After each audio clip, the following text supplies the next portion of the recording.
Hi everybody, it's Jenny from the Missouri Star Quilt Company, and I've got a super sweet project for you today.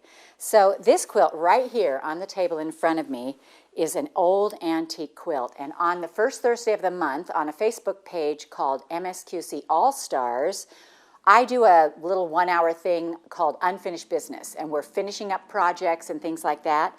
And one day Kate, who works in our marketing department, brought this quilt in because we were talking about old quilt blocks, and there are several on here that like need repair or that sort of thing, and so we talked about it. Well, I became enthralled with this quilt, and I just thought it was so beautiful, and I wanted to make it. It's made by her great-grandma May, and I just thought it was beautiful, and so this is my take on it right here, and I just think it came out beautiful. It's so fun to see an old quilt in new colors. It just came out beautifully. I searched the block in Barbara Brackman's book, and the block is called Economy Block, so we're calling it Grandma May's Economy Block. And let me show you how to do it because it's super easy. So to make this quilt, you're going to need one roll of 2.5-inch strips, and we have used Nature's Pace by Studio RK for Robert Kaufman Fabrics. You're going to need one packet of 10-inch background squares, and you're going to need an additional 1.5 yards of background fabric, and that includes your sashing and inner border. For your outer border, you're going to need 1.25 yards of fabric, and for your backing, you're going to need 2.5 yards of a 90-inch wide cuddle fabric.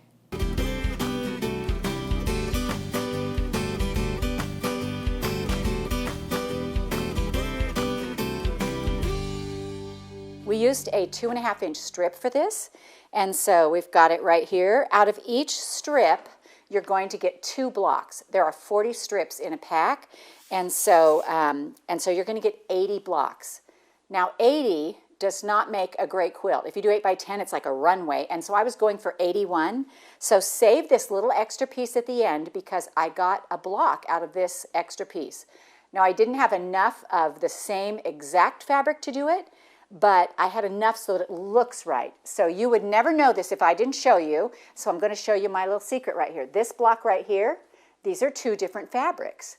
But you wouldn't know that unless I told you, and so just keep those extra bits so you can come up with one less block. So then the quilt is 9 by 9, and it measures 77 square, and so it makes a great size quilt. All right, let me show you how we did this. So what I'm going to do is I'm going to stack these up, and I'm going to cut 2 blocks at a time with 1 strip. And so the first cut is going to be 2.5 inches. And so these are our little squares. This is our block right here that we're making, and our little squares here in the corners are 2.5 inches. So we're going to cut, this is for block 1, and I'm going to cut this one right here. This is for block 2. And then our little sashing strips right here, these are 3.5.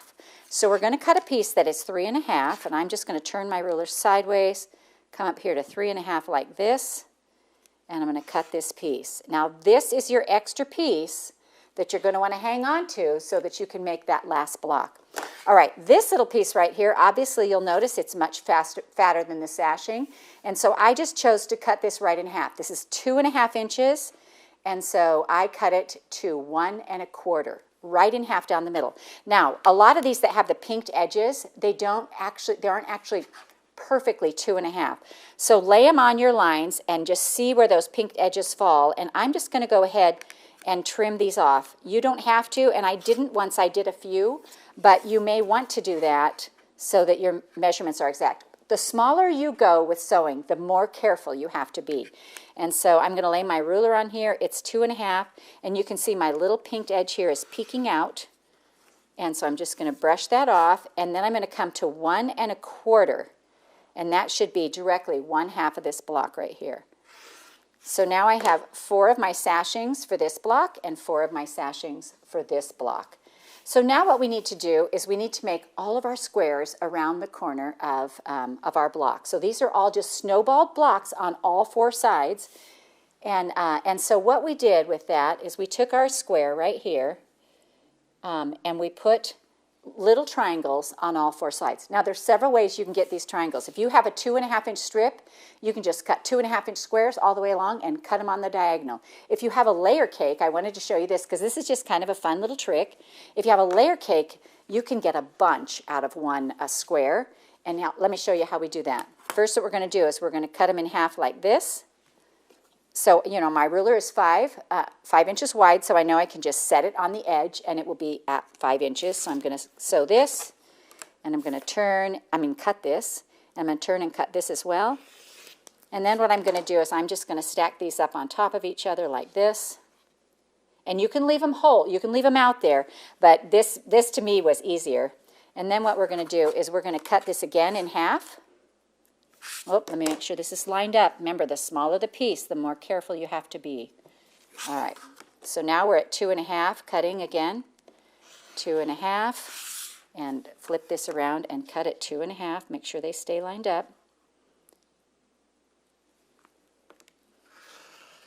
And then before you move them, we're just going to take our ruler and cut diagonally both directions like this. So there's one, and here's the other. And so from this one layer cake, you're going to get 32 of these half squares, triangles. And this is what we need to put on all 4 sides of our block. Now, because they're bigger, like this, we're going to put 2 sides on and then the top and bottom. And so let's go ahead and we're just going to lay these here and put 2 sides on and the top and bottom. So you'll want to center this on your block, and I just do that. It's very forgiving because we're going to trim it up at the end. But I just do it by looking and make sure I have about the same amount on either end. You could finger press it in half and find the middle and do it that way if you like. But these are pretty forgiving. We're giving you a little bit extra cutting room. And so we're going to lay this one on here. And I really just look to see I have about the same amount sticking out on the top and the bottom. All right.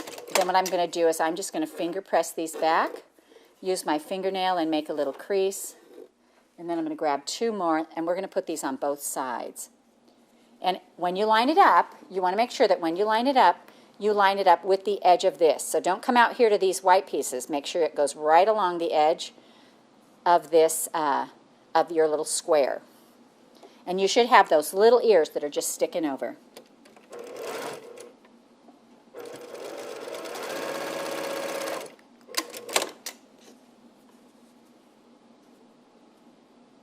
So here's our last side.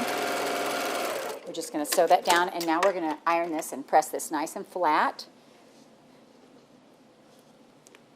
And I'm going to just lay this on here, set those seams, and then press it open. Now you can see, take a look at this. You can see how wonky this is, right? And so I actually have a little clear piece because I'm working on a personal quilt that requires 3.5-inch squares. I have this little clear piece of plastic that I use to fussy cut to set in the middle of my block so that I can do it. So I just had us, cut you some of these, so in case you guys want them, because honestly, if you're doing a quilt like this that has to be squared to 3.5, there's a lot on here. There's 4 in each block times 81 blocks you're squaring up. And so use any squaring tool you like. Any squaring tool will work, but it was easier for me just to set this in the middle like this and, just make sure that, and then just trim off my edges. So I just made sure that, see how wonky this is? And I couldn't ever manage to get them more perfect. And so I just went with the wonkiness and then trimmed them up. And you'll see how good they look once we trimmed. And it was so much easier to have this one little ruler that just was the right size. What you're watching when you trim is you want to make sure that you still have 1/4 inch to take your seams on these sides. Although there are plenty of blocks in this quilt where you lose a point. Well, now I can't find one. And see, if you can't find it when you look at it quick, never point them out. So what I'm going to do here now is I'm going to make sure that I have 4 of these all trimmed up and ready. And this one I'm going to trim off. And I would trim 2 sides and then flip it and then rest my ruler in the corner and then trim and trim. And so this isn't necessary but super helpful. All right, so now our little pieces that we cut of our sashing, we're going to put one in between these 2 blocks right here and one in between, all 4 of our blocks is going to have this piece in between it. So we're going to lay this on top of here, and this is our 3.5 by 1 1/4. We're going to lay it right on here. So again, watch your 1/4 inch. And I'm going to sew that. I'm going to push this back. And then I'm going to add this one to the other side.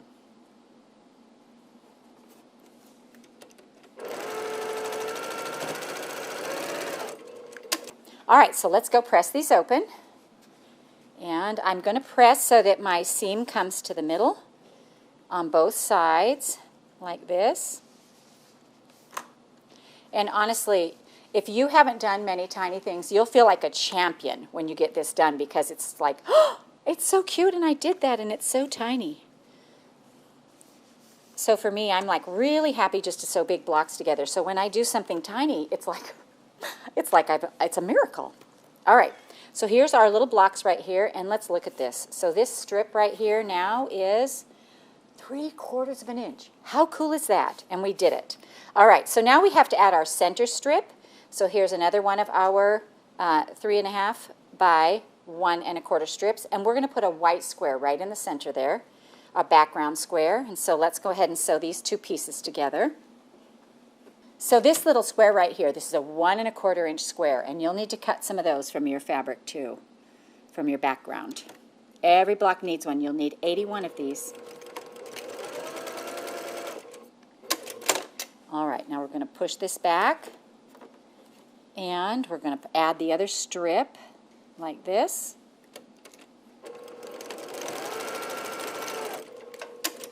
And on these little pieces, one of the tricks is, if you don't want to back stitch everywhere, which you can do, but if you'll shorten up your stitch length a little bit, then it will help, so that when you're, these little seams, it's so easy to pop these little seams, and it will help them. So I generally sew on about a 2.5 or a 3, and when I'm doing something tiny like this, I'll shorten it to a 2. So then what we're going to do here is we're going to lay this right sides down, and this should line up exactly and nest. Matter of fact, I'm going to press this seam out right here. So my two squares, these seams are pressed in. My sashing strip, it's going to be pressed out. And then they'll just lay in there and nest perfectly. So here's what I mean by nesting right here. This is going to lay here, and my seam will be, the bottom one is going that way, the top one is going that way. And then we're just going to sew this down.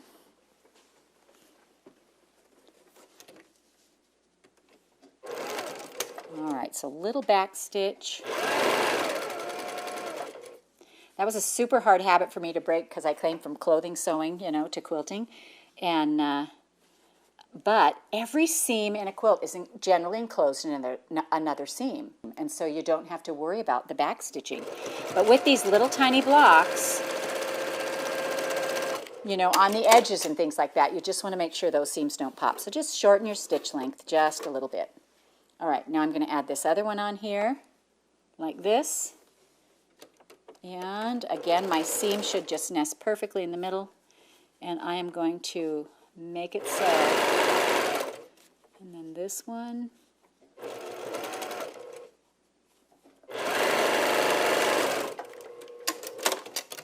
And this is our cute little block. Isn't that so cute? So you're going to make 81 of those. And what we're going to do now is I'm going to teach you a shortcut sashing trick.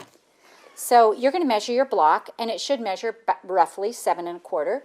So what we're going to do is we're going to cut some 1 1/4 strips, 7 1/4, and we're going to put it on one side. It doesn't matter what side, but we're going to go ahead and sew that on there, like this. Just line it up and sew it.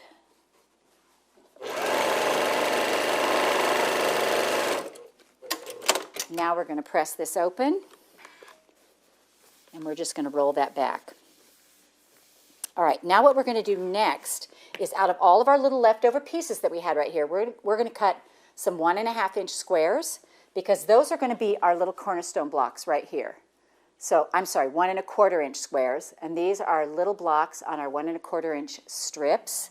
And so what we're going to do next is we're going to take the same 7 1/4 inch strip, and we're going to sew a 1 1/4 inch block to that. So we'll just come right here.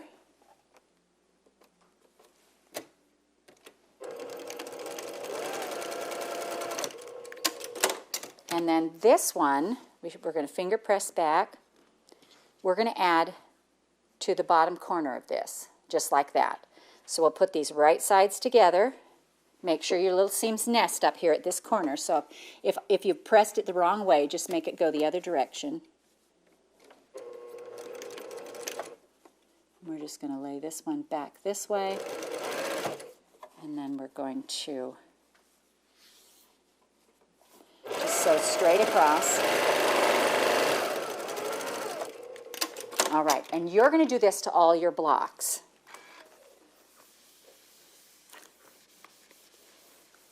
All right. So actually, you're not going to do this to all your blocks. You're going to do these to the blocks that have the inside corner, because when you put them together like this, you're going to be able to lay them together and just sew that straight seam right there, and it's already going to be bordered and cornerstoned. But you don't want a cornerstone out here, unless you do, and then you can add it. And you don't need them on the top and the bottom row. All right, so you can see, like on this block right here, we've got the side sashing and the bottom sashing, and we're just going to sew them together. So we have 1, 2, 3, 4, 5, 6, 7, 8 sashing on this block. But on this block over here, we just put a sashing strip on the bottom, and then we're going to put one long 1 1/4 inch strip all the way down the side for that inner border, for that inner sashing right there. Also, that happens on the top and the bottom of the quilt. You don't need that little cornerstone, but this is a great way to put together a sashing row without ever having to line things up, because I really have a hard time lining things up. You guys know that if you've sewn with me at all. And so this was just a little trick that I learned to be able to put sashing with a cornerstone in, and then you're just sewing these together like straight rows. And so it just works. It's really slick for adding that sashing and getting it done. So then, once you get all your blocks together, you're going to add a 1 1/4 inch sashing all the way around. And then you're going to add this nice 5 inch border out here. And it's just a beautiful border. But wait, there's more. Look at this back. We backed it with Cuddle. Cuddle comes 90 inches wide, and this is a beautiful color. And one of my favorite things about Cuddle when you quilt with it is that the quilting pattern shows up so well. I just love how the pattern shows up, and I just think it quilts out so beautifully, and it just makes you really want to snuggle in this quilt. So it's really fun. The inspiration came from, again, Kate's great-grandma. Also, just a little fun note. This block appeared in the Kansas City Star newspaper in 1933. And so it's just really fun to know some of the history behind some of our blocks. So we hope you enjoyed this tutorial on Grandma May's Economy Block from the Missouri Star Quilt Company. We hope you enjoyed watching this video. If you are not already part of the Missouri Star Quilt family, you can hit the subscribe button below so you won't miss a thing. And if you click that bell, it'll notify you every time a new tutorial comes out. See you next Friday.